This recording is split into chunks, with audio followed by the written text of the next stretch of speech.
এই তো জরিপের বেশ কিছুদিন হলেই অনেকগুলো জরিপ সামনে আসছে। আমি যদি বলি যে বিএনপির যেমন একটি ইএএসডির জরিপ অনুযায়ী দেখছি বিএনপি জোট 208টি আসন পাবে এবং জামাত জোট পেতে পারে 46টি আসন এই জরিপ অনুযায়ী। পাশাপাশি আবার আরেকটি জরিপে আমরা দেখছি যে সেখানে হাড্ডাহাড্ডি লড়াই হবে এ ধরনের একটি বার্তা সেই জরিপে উঠে এসেছে। আমরা যদি ডিটেইলে যাই পরে আমি আসতে পারি। প্রথমে আমি তো আপনার মন্তব্য শুনতে চাইছি। মারুফ মল্লিক, আপনাকে দিয়ে শুরু করব, আপনি কিভাবে দেখছেন?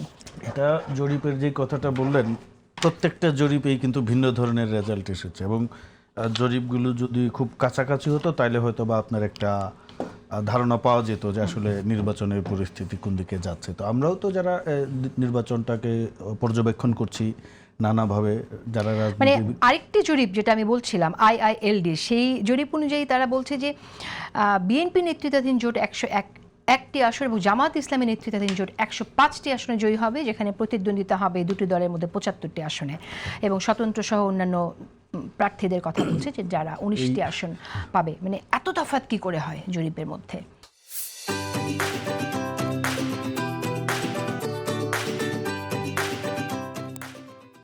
এটা আসলে রিসার্চ মেথোডোলজিতে একটা টার্ম আছে, বায়াসড স্যাম্পলিং। হ্যাঁ, বা আপনি ধরেন পারপাসিভ সার্ভে। আপনি যে সার্ভেটা কন্ডাক্ট করেছেন সেখানে আপনার রেসপন্ডেন্ট কারা।